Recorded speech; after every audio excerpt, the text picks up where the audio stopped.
La famille, c'est pas forcément des liens de sang, mais c'est des liens de cœur.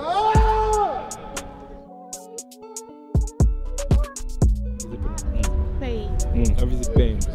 Ça veut dire beaucoup de choses. Hein. Non, pas maintenant. Là, c'est moche, là. Là, c'est moche, attends. Ah non, le travail, c'est un peu ma soupape, là, tu vois. En fait, c'est vraiment un cercle vicieux. Parce que tu gagnes, tu prends de la confiance. Mais plus tu gagnes, plus tu sais qu'on veut ta peau. Je suis le plus têtu, mais j'aime mieux qu'il y ait des gens encore plus têtus que moi qui me disent hey. Du coup, vous êtes sûr que je suis une artiste? Sinon, je passe ma vie à faire ça et j'ai jamais terminé, tu vois. Si vous ne voulez pas écouter, on va arriver par force. Tu penses pas avoir besoin d'aide, c'est juste que tu vas mal, tu dis ça va passer. Et puis, tu fais un sport de combat. À qui tu vas aller dire ouais, j'ai peur, ou à qui tu vas aller dire ouais, je me sens pas bien, ou à qui tu vas montrer. Tu peux pas montrer tes faiblesses quand tu sais que tout le monde veut ta peau dehors sur le tapis, tu vois.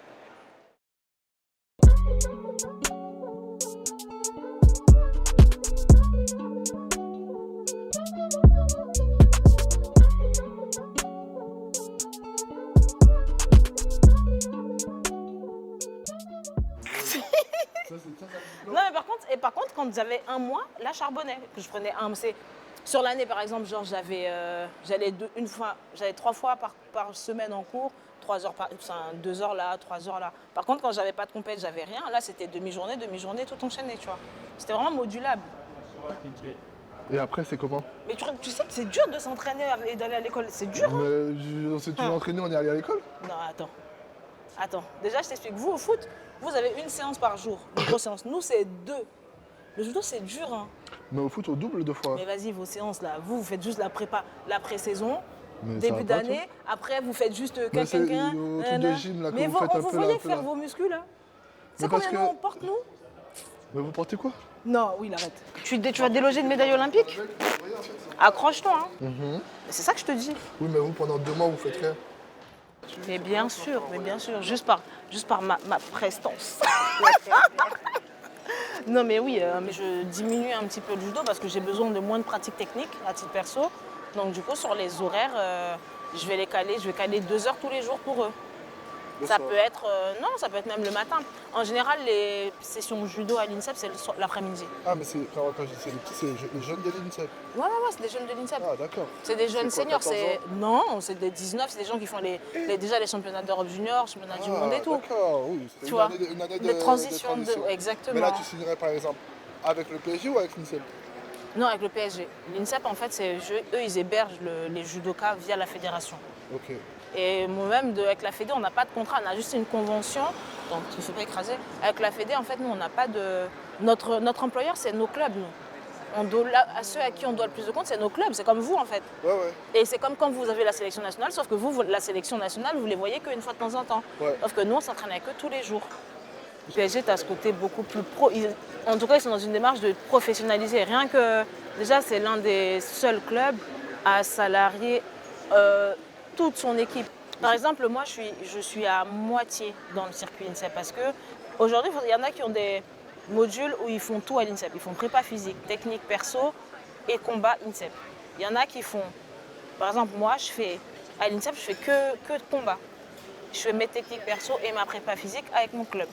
Et il y en a qui font prépa physique à l'extérieur et combat et technique avec la Fédé. En fait, tu peux moduler, quoi. Mais nous, dans tous les cas, le haut niveau, toute l'équipe de France de judo, c'est l'INSEP. Depuis tout le temps, ça a toujours été comme ça. Pourtant, l'INSEP, à un moment ou à un autre, ça peut être vite étouffant, quoi.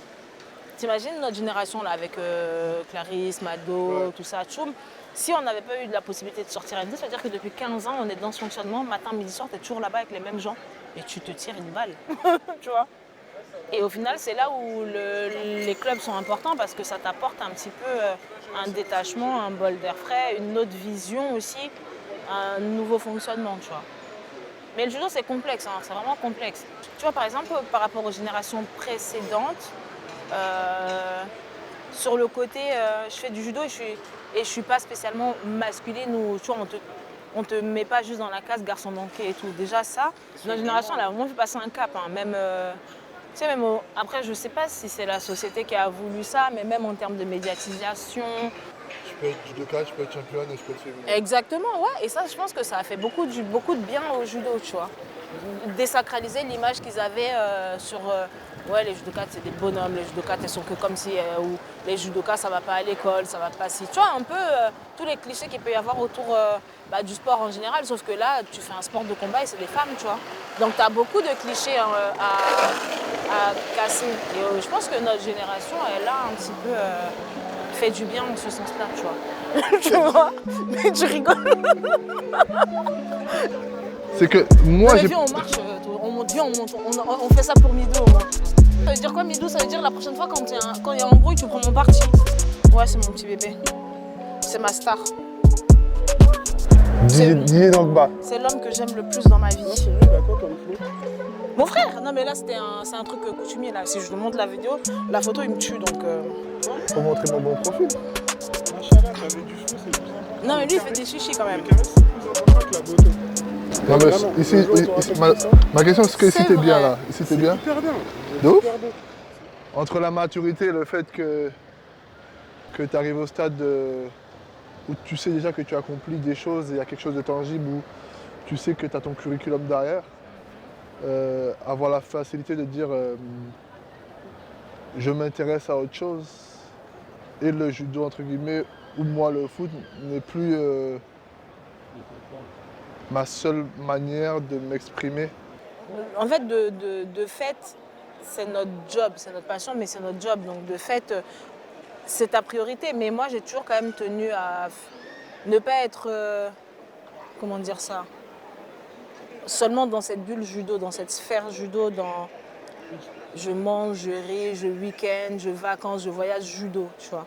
Et ça, c'est vraiment, enfin, c'est un trait de ma personnalité. Et puis aussi, d'avoir mes amis en Corse, beaucoup de gens dans un milieu autre que dans le sport, fait que, on va dire, ma reconversion, entre guillemets, est facile. C'est-à-dire le monde extérieur ne me fait pas peur. Ce qui peut être le problème de beaucoup d'athlètes, parce qu'on est vraiment dans notre bulle. Il y en a aujourd'hui, et la majorité, je dirais, des athlètes, et même moi j'ai été comme ça, mais je l'ai compris sur le tard qu'il fallait un petit peu sortir de cette bulle, parce que quand ce monde-là, pour moi, le judo, dire toi le foot, quand tu vis un échec, quand tu vis une blessure, quand tu vis des moments de non-réussite, eh ben, tu te rends compte en fait que tu n'as que ça, et en fait tu as l'impression que ta vie elle s'arrête.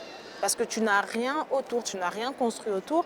Et en fait, de vivre ça, moi je me suis toujours dit qu'en fait il était important quand même d'avoir autre chose. D'avoir autre chose à côté, c'est-à-dire que si demain je vis un échec dans mon sport, eh ben, j'ai d'autres objectifs à côté qui vont m'aider à relever la tête, à me remotiver ou à me redonner goût, on va dire, parce que des fois tu as l'impression que ta vie est pourrie parce que tu n'as pas réussi là. Donc le fait d'avoir toujours fonctionné comme ça a été via des voyages, via mes études, des objectifs d'obtenir tel diplôme, parce qu'après, le sport de haut niveau, vous au foot, vous êtes, on va dire, un footballeur peut arrêter sa carrière, être millionnaire, pas avoir le besoin de travailler. Nous, au judo, financièrement, c'est beaucoup moins. Donc, on a aussi ce truc où on doit préparer l'après-carrière. Donc, tu es obligé d'avoir des formations, des diplômes, suivre des études. Et ça permet aussi, on va dire, cette petite survie. Quand là, moi, je décide, je me dis demain, j'arrête, j'ai déjà préparé, entre guillemets, mon après-carrière. Et en dehors même des diplômes, déjà le mode de vie, c'est-à-dire vivre avec des gens qui n'ont pas la même passion que toi, qui ne te comprennent pas. Vivre avec des gens qui, pour eux, t'es à tel niveau, c'est pas un métier. T'es juste, t'as un enfant pourri gâté qui vit de son sport, on te paye pour faire ta passion. Limite, il y en a qui croient que tu ne payes pas d'impôts, tu vois, t'es un peu vu comme un... Je sais pas, en fait, t'es pas pris au sérieux, tu vois. Donc, sortir, parler avec des gens comme ça, travailler avec des gens qui n'ont pas la mentale de ne pas lâcher, de ne pas se plaindre, de guerrier et tout, c'est super difficile dans la vraie vie. Nous, on est entouré que de sportifs, de gens qui pensent comme toi, qui font des régimes, qui se battent pour un objectif, qui partent en compétition, qui voyagent. Et dehors, c'est pas ça. Donc déjà, il faut se réinsérer dans la société, ça c'est difficile. Comme il disait tout à l'heure Midou, tu dois reprouver une certaine légitimité dans un domaine qui est tout autre. Parce que toi, tu as excellé dans ton sport, mais en fait, tu vas arriver à un moment, à un certain âge, où les autres, eux, en fait, c'est limite pas leur fin, mais ils sont seniors dans leur domaine. Toi, tu as été senior dans ton domaine et tu repars en poussin, en fait, tu vois.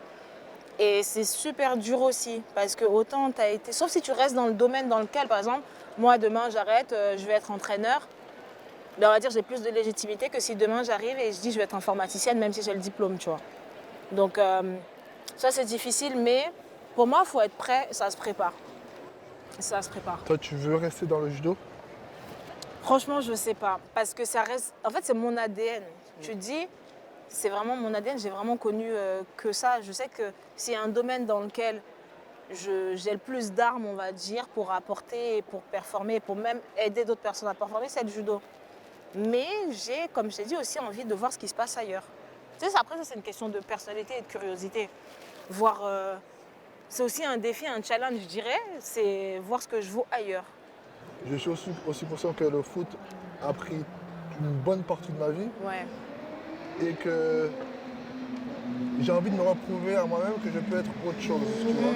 Parce que dans ma tête, j'ai aussi joui du fait que je suis footballeur et je suis bon dans ce que je fais. Et il y avait ce côté où, en tant que personne, comme tu as dit, je ne savais pas que je pouvais être autre chose. T'as vu? Tu C'est vois. chaud, hein? Et maintenant, le fait de recommencer à zéro, il y a un côté où... Alors oui, c'est compliqué parce que quand tu recommences à zéro, tu sais comme si on te jette dans une piscine, il faut apprendre à nager. C'était quoi ta plus grosse peur à ce moment-là, toi? La peur de ne pas pouvoir. Dans ma tête, ne pas pouvoir, entre guillemets, arriver à être quelqu'un. Ouais. Tu vois. C'est... il y avait... En fait, c'est que depuis très jeune, on a été formaté à être. Toi, judoka, moi, footballeur. Et donc, il n'y a pas eu vraiment de question, il n'y a pas eu vraiment place au doute. C'est le plan A, il n'y a pas de plan B. Maintenant, j'arrive à un truc où il faut arriver à redéfinir quel est le plan. On repart à zéro. Et la peur, c'est l'incertitude parce que là, ok, j'ai déjà fait ce qui me faisait kiffer dans un premier temps. Ok, maintenant, ok, je m'assois et qu'est-ce que je dois faire? Option A, je choisis la facilité. Pas la facilité, mais je reste dans le domaine où je suis bien. Mais c'est aussi le même domaine. Alors, je ne vais pas dire qu'il m'a fait du mal, mais qui a pris beaucoup de temps, beaucoup d'énergie, beaucoup de sacrifices, qui m'a éloigné de ma famille et de relations, entre guillemets, que je pouvais avoir. Ou option B, je me lance dans un gambling total et je dis, ok, qu'est-ce qui me fait kiffer au jour d'aujourd'hui? Parce qu'aujourd'hui, je suis un homme et je ne suis plus le petit garçon que j'étais avant. Et qu'est-ce que je suis prêt à faire pour avoir cette nouvelle aventure, tu vois? Et c'est vraiment ça la peur de commencer. Une fois que tu as commencé, une fois que j'ai pris la décision de rentrer dans l'entrepreneuriat et de prendre, entre guillemets, cette voie, là, franchement, la peur, elle est derrière, tu vois. Ouais. Et aussi, les autres me renvoyaient à Will, qu'est-ce que tu fais maintenant? Oh, tu joues plus au foot. Ou j'étais que le footballeur dans leurs yeux, tu vois. Bah oui, Et maintenant, bien je joue sûr. plus au foot, c'est où je sais plus si je vais rejouer ou pas rejouer. Ouais. C'est le truc de je doute, entre guillemets. Bah, bien sûr. C'est comme la situation avec l'ex toxique où je retourne dans un truc où je sais très bien qu'il y a une mort qui va être subite dans 1 an ou dans 6 mois ou dans 2 ans, où je commence une nouvelle relation, tu vois, saine, qui aura certes des problématiques, certes il y aura des sacrifices à faire. Mais là où je pars de zéro, tu vois, et qu'il y a un cheminement et une durée de vie beaucoup plus longue, tu vois. Physiquement, au bout d'un moment, t'en peux plus. Physiquement, c'est dur Bien de sûr, faire mais les tu efforts sais. que tu faisais à 21 ans. C'est Tu sûr. vois. C'est dur de se réveiller le matin et d'encaisser les chocs, et ne serait-ce que les entraînements, tu vois. Et c'était une question que j'avais surtout, mais quand tu réussis très vite, très tôt, et tu gagnes très vite, très tôt, avant même d'être préparé, d'avoir toutes les armes, de savoir pourquoi et comment j'ai gagné, préparé à tu ça, vois. en fait, surtout à cet âge-là. En fait, il y a beaucoup d'euphorie. T'es euphorique, t'es content, t'es fier de toi, nanana. Et puis après, tu te rends vite compte que maintenant, tu dois prouver. C'est-à-dire qu'avant, tu étais en mode conquérant, outsider. C'est que du plus, si je réussis, tant mieux, je réussis pas, bah, j'ai le temps, je vais. Mais maintenant que tu as réussi, on ne te regarde plus du même œil. C'est-à-dire que déjà, toi-même, tu n'as plus, les mêmes attentes envers toi. Les autres encore pire. Quand à ça, les médias s'ajoutent. Quand à ça, maintenant que tu es exposé, les gens savent que tu as déjà produit ça. On parle, tout le monde, du coup, commence à avoir des attentes envers toi. Et à cause de vu que tu as prouvé que du coup, tu te positionnes comme titulaire dans une KT, où là, tout le monde, au final, veut ta peau. C'est-à-dire que tu te sens un peu seul. Tu commences à te sentir seul. Tu commences à avoir la peur du champion, moi j'appelle ça. C'est-à-dire la peur où tu commences à avoir... En fait, c'est ambivalent parce que quand tu gagnes, tu prends confiance en toi, tu gagnes de la confiance. Mais après, quand tu as gagné, que tu dois prouver, ben en fait, pas que tu as peur de perdre, mais je dirais que tu as plus peur de décevoir. Le baromètre, il change. Donc, mon minimum doit être de regagner. Non, mais en fait, Après, c'est en une fait, question le truc, compliquée. c'est compliqué parce que nous, en fait, on a les JO. Parce que vous, en fait, les gens extérieurs à ça vont parler des JO, mais certes, les JO, on le met là. Mais en fait, nous, déjà, il faut savoir qu'on a un championnat d'Europe et un championnat du monde tous les ans. Tous les ans, sauf l'année des Jeux où tu n'as que les championnats d'Europe. Donc, c'est-à-dire que tous les ans, tu dois être performant. Avant d'arriver aux JO, tu dois être performant au championnat de France Première Division. Pour ceux qui les font, tu dois être performant au Grand Chelem auquel tu vas participer, au Grand Prix, au Masters et aux championnats sur lesquels tu seras convoqué. Donc, tu as cette pression tout le temps. Ce n'est pas propre qu'aux Jeux, parce qu'avant d'arriver aux Jeux, tu as toutes ces phases-là à passer pendant 4 ans. Donc, en fait, tu es sous pression tout le temps. Tu es vraiment sous pression tout le temps et puis tu mets ta barre haut tout le temps. Et puis plus tu vas gagner, plus tu as envie de gagner. Et plus tu vas gagner, tu sais que les autres te mettent la pression aussi parce qu'eux ont envie de prendre ta place. Et en fait, c'est vraiment un cercle vicieux. Parce que tu gagnes, tu prends de la confiance. Mais plus tu gagnes, plus tu sais qu'on veut ta peau. Et moins tu as envie de perdre, plus tu as En fait, j'aime pas le mot peur. Parce que en fait, c'est pas la peur négative en mode non, mais franchement, et jusqu'à présent, j'ai du mal à définir ça. Tu rentres dans une relation toxique. Exactement. Tu veux toujours plus. Parce que tu sais que forcément, tout le monde tombe à un moment ou un autre. Tu sais que tu vas tomber et tout. Mais des grands chelems, des grands prix dans des pays, on les a fait 50 fois. On a été plusieurs fois. Tu connais limite par cœur les positionnements des tatamis, la salle, la ville, l'hôtel. Je connais tout. Autant là, imaginons cette année, je gagne le Grand Prix de Zagreb. Je vais y retourner 4-5 fois. Ben, les 4-5 fois, je veux gagner, tu vois. Et tu veux toujours plus. Sauf que nous, on prend de l'âge. Tu prends de l'âge, tu te fatigues. Des fois, tu peux avoir des ups et des downs, des moments où tu es au top ou pas au top. Mais nous, en fait, comment on se dit, bah, vu que j'ai gagné là, c'est normal que je gagne après. Sauf qu'il y a d'autres paramètres qui rentrent en jeu et tu vas perdre. Et les gens vont être contents que tu aies perdu. Et toi, tu vas être déçu. Et tu vas croire que c'est de la catastrophe, alors que c'est pas grave, c'est normal. Donc, en fait, tu tournes toujours en rond. C'est vraiment, en fait, c'est super bizarre. Ça devient vite toxique.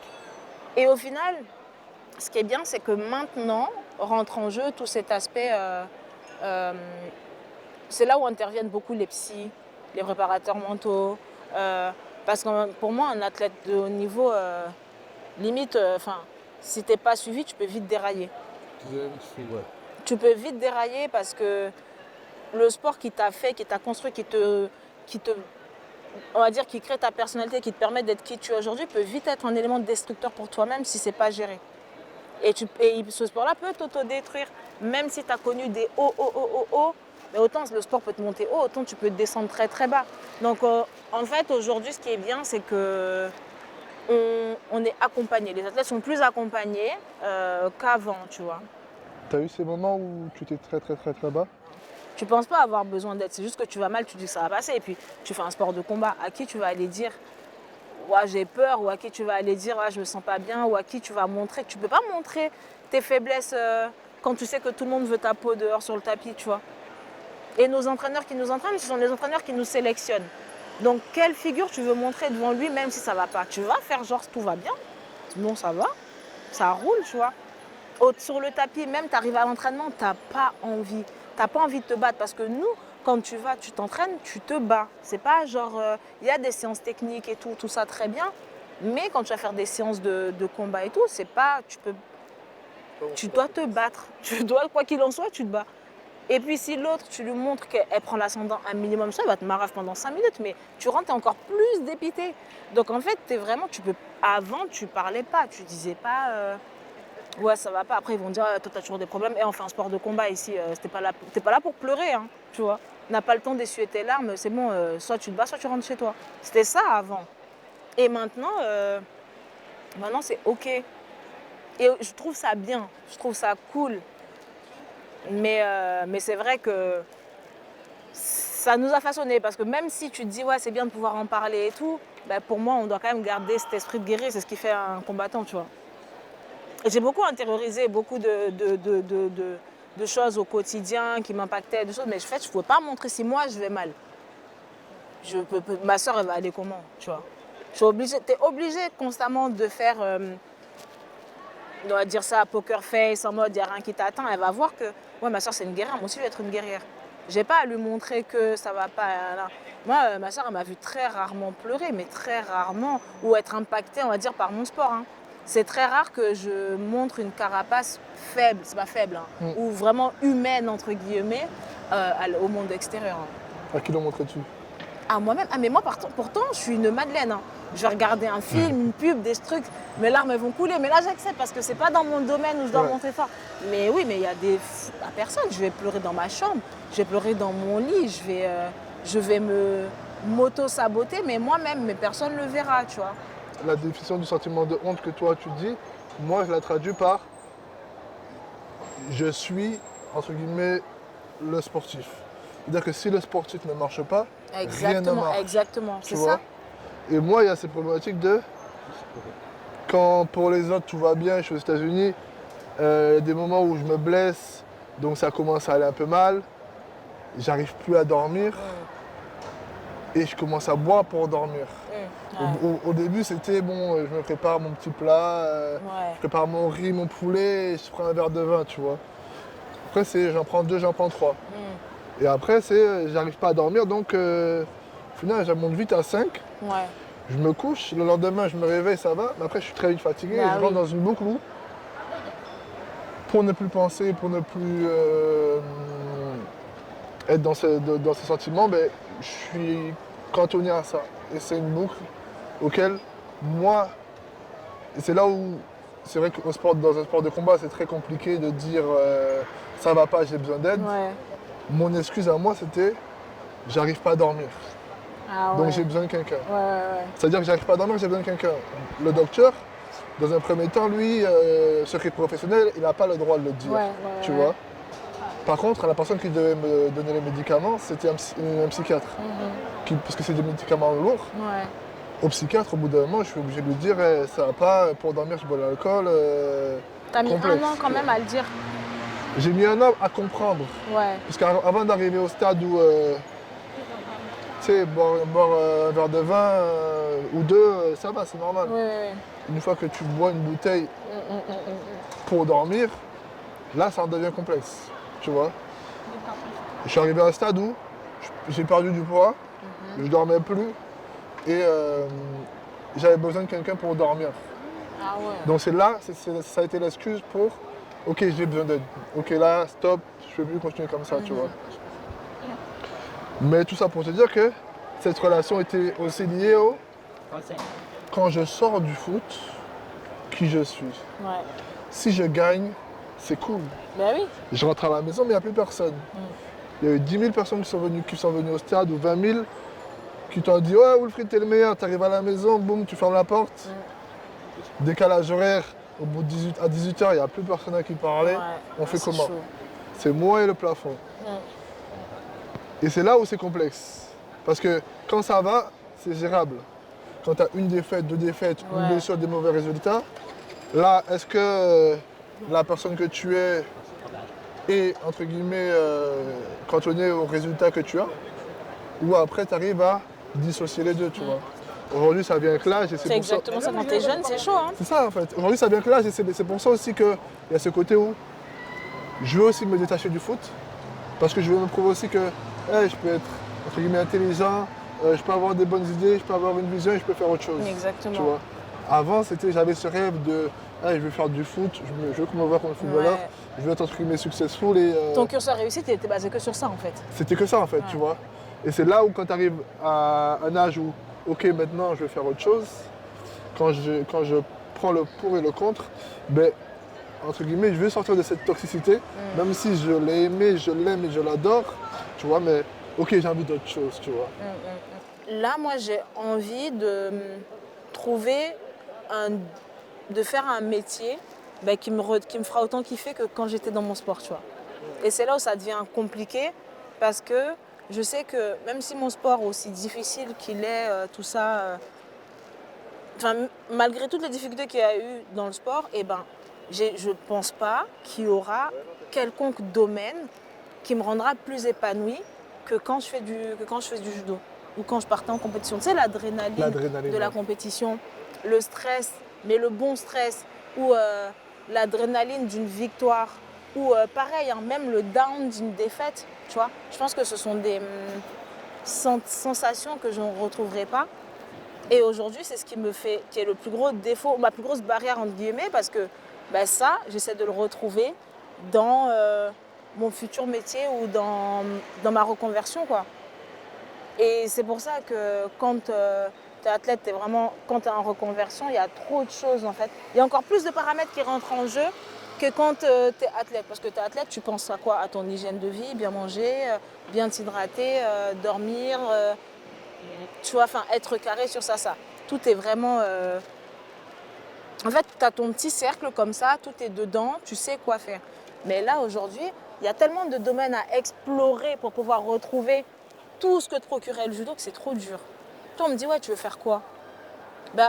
J'ai déjà la passion pour mon sport, pour le judo, qui fait que je connais mon sport, je peux apporter aux générations futures, je peux entraîner tout ça, mais avoir été athlète de haut niveau ne dit pas que tu seras un bon entraîneur, que tu seras le meilleur pédagogue, que tu pourras transmettre aussi bien qu'on t'a transmis toi. Donc c'est encore un élément de flou. Peut-être que le jour où je dirai stop, que je ne veux plus faire, que j'arrête le judo, peut-être que je ne voudrais plus remonter sur un tapis parce que c'est un carré que je connais depuis que j'ai 11 ans. Est-ce que j'ai encore envie de retourner dans ce même carré-là, même si je suis de l'autre côté de la barrière, parce que nous, quand on salue, tu as la ligne entraîneur, tu as la ligne athlète. Et en fait, si je retourne au judo, si je suis entraîneur, en fait, je passe juste de l'autre côté et je me remets face aux filles avec qui je m'entraînais. Je reste encore dans mon même carré. Est-ce que j'ai envie de ça? Je ne sais pas. Pourtant, je kiffe, mais est-ce que cet environnement? Je sais que j'ai la passion pour mon sport. J'ai envie d'entraîner, pour repartir en compétition. Parce qu'en fait, tu regardes le même mode de vie. Tu pars en compétition, sauf que tu ne compétis pas. Tu coaches. Tu pars en compétition, mais tu n'es pas au régime. Donc au final, tu vois, c'est cool. Tu vis l'adrénaline, c'est pas la tienne, mais tu vis l'adrénaline de la personne que tu suis. Donc en fait, ce serait une facilité entre guillemets. Après, c'est une passion. Mais l'environnement, accepter de remettre encore le kimono, de être encore dans ce même climat, dans ce même carré, je ne sais pas si j'en aurais envie. Peut-être qu'au début, là maintenant, je me dis que j'aimerais beaucoup, mais je ne sais pas si ça va me plaire, si ça va me contenter. Et à côté de ça, tu vois, quand on me demande ce que j'ai envie de faire et quand je dis ce que j'ai envie de faire, ouais, j'aimerais bien tu vois, essayer de travailler dans tout ce qui peut être gestion d'image d'un athlète ou accompagner un athlète dans la gestion de tout ce qui entoure en fait la vie d'un athlète de haut niveau, l'image, la gestion de, tu vois, l'image de marque, les réseaux, tout ça, là. Et tu sais, les gens te renvoient de « t'es sûr que tu peux faire ça ?» Tu vois, on te rabaisse tout de suite. J'aimerais bien être coach ou quoi. Tout de suite, on te dit « Ah, mais oui, ça va trop bien t'aller. » Pourtant, ils n'en savent rien. Ton côté pédagogue et tout, c'est des gens qui ne t'ont jamais vu coacher ou tes rapports ou comment tu transmets. Mais ils vont te dire tout de suite « Ah ouais, je te vois trop et tout, ça t'irait trop bien. » Par contre, quand tu vas commencer à dire « Ouais, j'aimerais bien être journaliste ou j'aimerais bien travailler dans tout ce qui est gestion d'image, et tout ça, ils vont dire « T'es sûr ?» Enfin, tu sais, tout de suite, en mode, on te ramène à ce truc de « Non, tu sais faire que du judo. » Ouais, si tu veux, tu peux travailler à la fédé. Ouais, si tu veux, tu peux entraîner. Ouais, si tu veux, tu peux, je sais pas, faire tout ce qui tourne autour du judo. Et en fait, tu as ce truc-là ou même toi-même, à un moment donné, tu en viens à douter. Après, moi, c'est pas dans mon tempérament, c'est parce que tu me dis que tu crois pas en moi, que je vais pas croire en moi. Mais ça fait chier, tu vois. On remet en cause ta personne. Exactement. On remet en question surtout tes capacités. Parce qu'en fait, on te ramène encore qu'à ce truc, toi, t'es faite que pour ça, parce qu'on t'a connu que dans ça. Mais... Et c'est pour ça aussi que quand j'ai choisi Invisible Pain, pour moi c'est plus qu'une marque et c'est tous les petits à côté, c'est de rencontrer des personnes, c'est avoir des discussions, parce qu'aujourd'hui c'est ça qui me fait kiffer. C'est là où je me retrouve parce que, ok, la facilité c'est de venir et de dire ok bon je vais vendre une sape. C'est une problématique qui est facile à résoudre du votre groupe.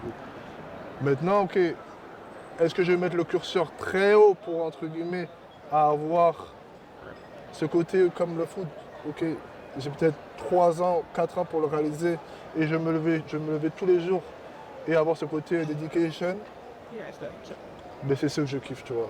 Aujourd'hui, j'aurais choisi quelque chose d'autre, ça aurait été beaucoup plus facile.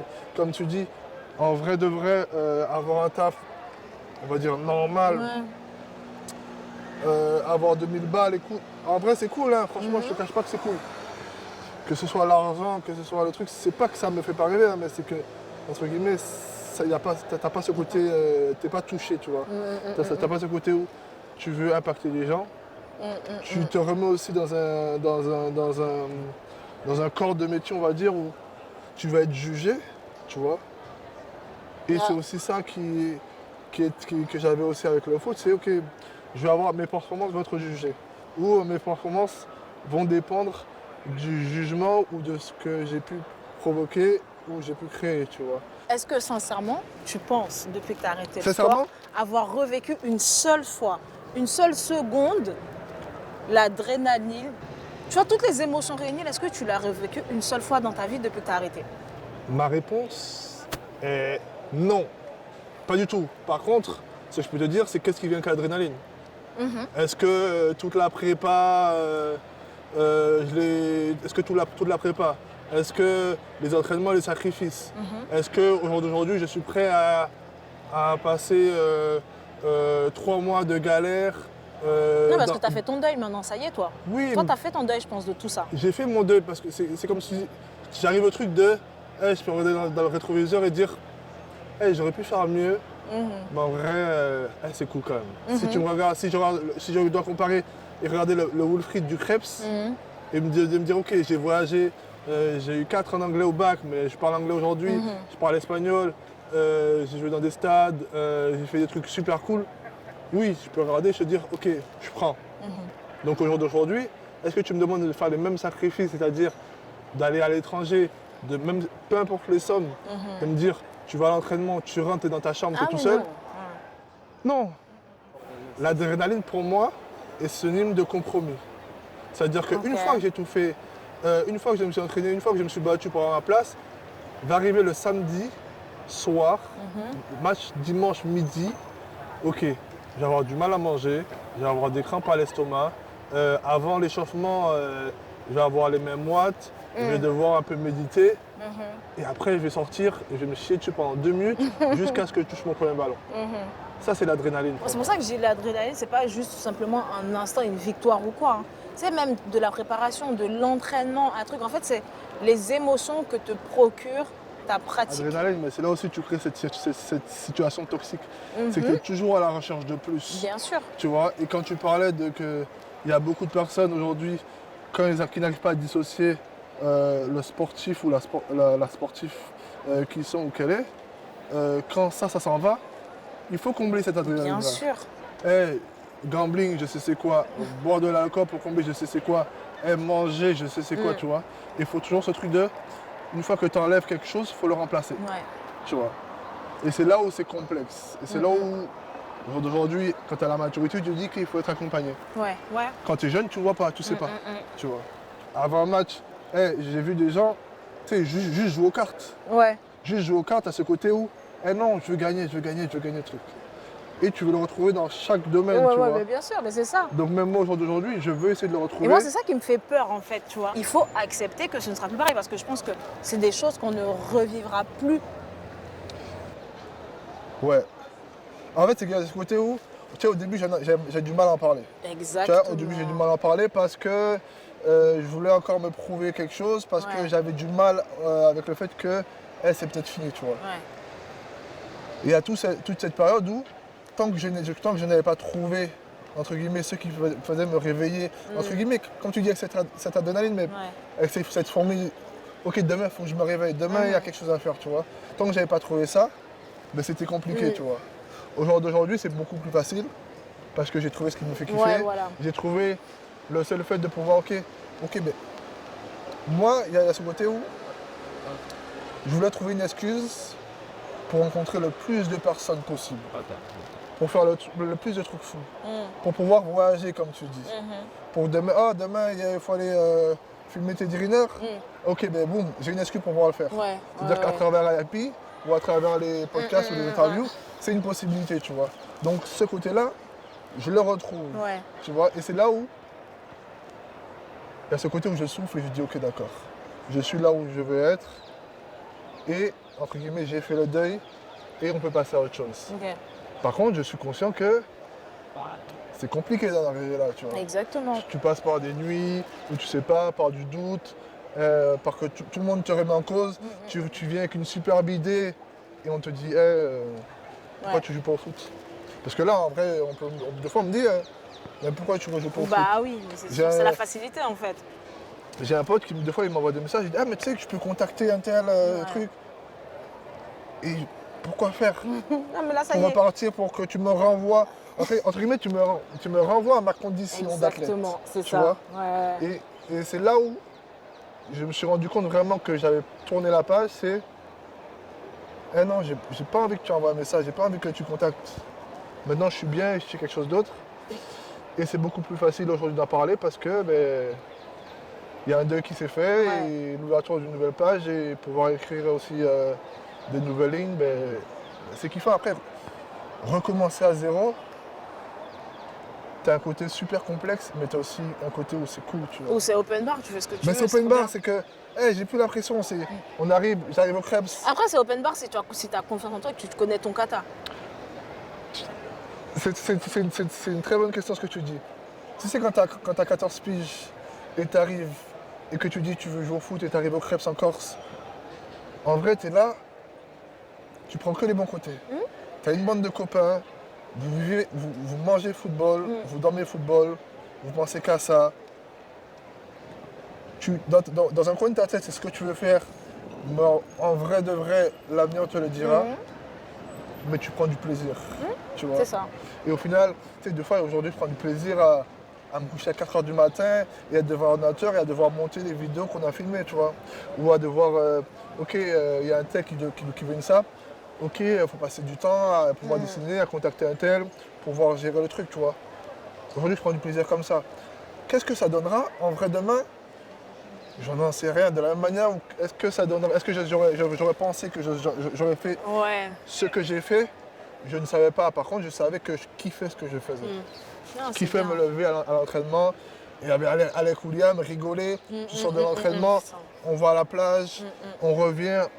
Tu reviens et tu refais ce que tu aimes. C'est stylé, hein. Franchement, c'est stylé. C'est vraiment le truc où tu sais pas ce qui va y arriver, mais tu sais que tu prends du plaisir. Exactement. En fait, tu ne penses pas à demain. En fait, c'est ça. Tu vois, les gens t'ont dit, tu prévois, tu veux. Mais en vrai, tu ne penses pas spécialement à demain. Tu vis tout, en fait. Tu vis tout, tu prends ce qui vient, tu acceptes. Le plus dur, c'est de commencer. C'est pour ça que des fois, quand je parle de reconversion avec d'autres personnes, ou peut-être moi je suis un peu plus avancé, le plus dur, c'est de choisir quelque chose. Mais une fois que tu as choisi, là, c'est lancé. Tu vis au jour le jour. Mais c'est pour ça que moi, ça m'énerve quand on me demande tu veux faire quoi, tu sais ce que tu veux. Et en fait, tu sais, plus ça avance, plus tout le monde. Tu sais, tu as l'impression que tout le monde est sur ton dos. Putain, je dois vite prendre une décision. Mais en fait, le jour où j'aurai décidé, où j'aurai truc, vous verrez, vous saurez, tu vois. Mais en fait, c'est comme quand tu gagnes, ou quand les gens savent que tu vas faire les Jeux Olympiques, alors tu es prête, tu vas gagner, hein. Ça va gagner, hein. Les entraînements sont durs, hein, tu vois. En fait, pour eux, les choses sont faciles dans leur bouche, tu vois. Ah, ça va, pas trop stresser. Ce que tu viens de dire, c'est de l'état dans lequel tu viens de me mettre, tu vois. On espère la médaille, hein. Bah, moi aussi, j'espère la médaille, tu vois. Et tu vas gagner, tu veux gagner. Non, mais c'est ça aussi le truc de... En fait, les gens ils t'oppressent. Et c'est encore la même chose. Là, tu vois, tu es dans une phase où toi-même, tu sais pas, où tu veux choisir le mieux pour toi. Et en fait, on te rappelle tous les jours que tu dois arrêter. Ou que tu es en train d'arrêter. Peut-être que tu n'es pas encore OK avec ça toi-même, tu vois. Ou que tu es en train de faire ton deuil, de digérer ça. Et en fait, tous les jours, ils vont te rappeler ça. Et en plus, ils vont te rajouter cette condition de tu sais ce que tu vas faire, qu'est-ce que tu vas faire, qu'est-ce que tu vas valoir après ça, tu vois. Donc en fait, c'est un peu une phase étouffante, entre guillemets. Et moi, maintenant, la question, je la bâcle, en fait, tu vois. Ouais, je verrai. Logiquement, il y a des risques. Ouais. À partir du moment où tu parles d'entrepreneuriat, tu parles de business, tu parles d'argent, c'est des risques. Non, c'est sûr. Tu vois. Mais de la même manière où, quand je dis que les sportifs sont des gamblers, dans le bon sens du terme ou le mauvais, c'est qu'au final, tu as 15 piges, tu as 14 piges, tu as 13 piges. Tu prends un pari. Ouais, non, c'est sûr. Qui te dit que tu vas y arriver? arriver? Non, mais sauf qu'à cet âge-là, tu fais top. Déjà, tu n'as pas fini ton deuil, tu rates ta reconversion. la fin, elle est moins glorieuse que si tu rates une carrière d'athlète. Oui, bien sûr. De base, en tant que sportif, tu as ce côté que tu sais que si tu as fait tes 2 entraînements, tu as bien mangé, tu as donné tout ce que tu avais, tu as étudié l'adversaire, tu as dormi, tu es reposé, tu es prêt. En vrai, tu n'as plus rien à faire. Après, le résultat final, c'est subjectif. 2 fois, ça peut aller, 2 fois, ça ne peut pas aller. 2 fois, c'est pas ton jour. Mais une fois que tu as fait tout ce que tu avais à faire, tu sais très bien que c'est done. Maintenant, quand tu changes et tu sors de ce cadre-là, il faut redéfinir des règles. Exactement. C'est-à-dire que comment, entre guillemets, tu arrives à te dire « Ok, j'ai fait ce que j'avais à faire ». Aujourd'hui, comment j'arrive à me dire que j'ai fait ce que j'avais à faire? C'est vrai qu'on peut partir dessiner des sapes, aller acheter des tissus, passer des coups de téléphone et tout. Mais c'est quoi le cadre? C'est ça. Parce que c'est là que je suis mon propre patron. Moi, aujourd'hui, ma jauge, ça va être l'épuisement, ça va être la sueur, ça va être la fatigue physique. Et du coup, de l'autre côté, dans les débuts, je me jauge comment? Quel est mon curseur? C'est là où c'est compliqué, tu vois. Une fois que tu as fait ce que tu as fait ce que tu avais à faire, au final, la différence avec le sport, c'est que c'est toi-même qui vas te lever, aller au match. Et au match, tu auras quand même une incidence. C'est-à-dire que tu pourras dire si tu as bien révisé, si tu as fait ton taf. Là, au jour d'aujourd'hui, tu as beau faire tout ce que tu veux, tu as beau te préparer, tu as beau faire des shootings, tu as beau faire des belles pièces, tu as beau faire des podcasts, tu as beau avoir un concept de fou, le résultat ne t'appartient pas. Et c'est là où c'est peut-être différent, tu vois. D'avoir cette même mise sur le résultat quand même quand tu es sportif, ou je pense que tu es judoka, et que tu le veuilles ou non, que tu as fait tout ce que tu avais à faire, au bout d'un moment, on va être 1 contre 1, on va s'envoyer. Si je perds, c'est quand même que j'ai une incidence, où j'ai fait quelque chose qu'il ne fallait pas faire, où j'ai fait une erreur qui est claire. Là, dans l'entrepreneuriat ou dans la reconversion, il y a vraiment le côté où va arriver le moment où ça ne dépendra plus de toi. Et ça dépendra des gens, de leur perception, du fait qu'ils adhèrent au projet, du fait qu'ils ont une vision claire de ce que tu veux faire. Et c'est là où c'est nouveau. Et c'est là où il y a un côté, pas des risques, mais il y a un côté où ça ne t'appartient plus. Et c'est là où il faut du laisser-prise. Alors que par rapport au sport, le laisser-prise, il vient une fois que j'ai fait mon combat et j'ai fait tout ce que j'avais à faire. J'ai gagné, j'ai perdu, demain je vais revenir et je vais faire la même chose, tu vois. Donc pour moi, c'est la grande différence. Ça a l'air pas mal. C'est pas mal. C'est pas mal. Quand t'as faim. Et en plus, moi, j'aime les bosseurs. Ils comptent pas leurs heures. Ils comptent pas leurs heures. Chez lui, les gens qui restent d'Eb. Non, parce qu'on va dire. De là, là? Non, je pense pas. En plus, c'est des ramen. Non, en plus, ça va être bon. C'est bien, mais en fait, Bonjour. Elle était super sur la défensive. En fait, elle avait un arabe et 2 noirs. Non, ça va après. Cool. Ils s'en foutaient. Il m'a dit non, mais je fume pas. J'ai dit si, j'apparais dedans. Non, non. Je t'avais pas vu. Après, devant, il est comme ça. C'est formidable. Il coupe la caméra. Est-ce qu'on fait des trucs comme ça? Au final, on a fait une journée complète. Et comme ça, on achève la journée de la plus belle des manières. En remerciant notre hôte du jour. Merci beaucoup, Priscilla, de ton temps, d'être venu, d'avoir partagé ce Avec moment avec plaisir. nous. Ah, c'est vraiment fini là déjà? Pas encore. Mais C'est-à-dire que presque. vous m'avez fait une blague. Quelle est ta définition de Feed the Kids? À titre personnel, tu sais, j'arrive un petit peu à déconnecter ou à voir les choses différemment. Bah, c'est quand je vais surtout me retrouver avec les gens avec qui j'ai partagé mon enfance ou faire des choses simples. À mon âge, là, il y a des trucs d'enfant que je vais faire, mais des fois, je me dis, mais grandis, tu vois. Tu vois, change, grandis, évolue. Mais pour moi, en fait, notre enfance, notre insouciance de l'enfance guide notre évolution. Parce que même quand on va des fois chez les psys ou tu vas chez un préparateur, on va surtout chercher à résoudre certaines problématiques d'adultes en fait en remontant à ton enfance. Donc ça veut dire que notre enfance, ce passage de l'enfance de l'enfant à l'adulte en fait est impactant dans notre vie. Et l'a pris sous. Par contre, moi, je vais toujours garder mon âme d'enfant. même étant, parce que c'est quelque chose que j'ai manqué, parce que j'ai très vite été adulte. J'ai très vite été adulte parce que j'ai été l'aînée de ma famille, j'ai eu des responsabilités, j'ai été très vite débrouillarde, j'ai eu très vite à charge. Quand je dis à charge, c'est s'occuper, quand les parents ne sont pas là, s'occuper de tes petits frères et sœurs. Donc en fait, mon côté enfant a été très vite balayé. Et en fait, aujourd'hui, c'est quelque chose que je tiens à continuer à faire vivre en fait. Même si on me regarde et on a envie de juste me dire grandis quoi. Moi demain, il pleut, je peux courir dehors avec mes petites cousines de 3-4 ans sous la pluie et je vais m'éclater. Et avec le sport et le foot, comme tu as dit, très vite on a été plongé dans un monde d'adultes, tu vois. Où il faut avoir des résultats, où il n'y a pas de place, entre guillemets. Pour les enfantillages. Pour les enfantillages, c'est Bah oui. et prendre du plaisir, tu vois. Il faut faire, donc on va faire ce qu'il faut pour faire, tu vois. Et le côté où aujourd'hui, je trouve super important, c'est de ne pas oublier ce côté qui est super important parce que c'est aussi le moteur. C'est aussi l'enfant, c'est peut-être cette lumière qui te fait te lever tous les matins avec un petit sourire et une envie de faire plus, tu vois. Et je trouve ça super important et c'est pour ça que c'est des problématiques que j'aime aborder. Après ça c'est mon côté chrétien, c'est mon côté avec la foi. C'est-à-dire que dans la vie, moi je me contente vraiment du peu, avoir la bonne santé, avoir mes parents, mes proches autour de moi. Et remercier en fait le Seigneur tous les jours pour ce dont je jouis en fait au quotidien. Avoir un toit, à manger, la santé. Et à partir de là, après on peut conquérir le monde. Là où moi j'emmènerais mon petit garçon, ou qu'est-ce que je lui dirais? Kakaï, c'est un toi. Hein. Oui, Kakaï, c'est moi. moi je lui dirais merci. Merci de s'être mis de côté, merci d'avoir accepté mes choix. Parce que au final, quand tu rentres dans une carrière de sportif, tu as ce côté où l'enfant meurt très vite et laisse place à l'adulte.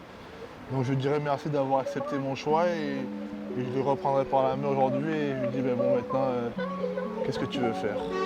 Qu'est-ce qui te ferait plaisir? C'est ça que je lui dirais. C'est pas mal. Ah, c'est joli, hein. Est-ce que tu vois son truc, c'est écrit là? C'est gris, non? Tu vois, c'est pas en voiture? Je sais pas. C'est une meuf en plus. La plaque, ça finit par LG. Ouais, c'est mis sur le côté, je crois. Il y a une banque à votre droite ou pas? Banque populaire. Tiens, la galanterie. Merci, beau gosse. Les chouchous. Merci, parce qu'elle n'a pas le droit d'être gardée là. T'as un dernier mot? Merci les gars. J'espère que ça va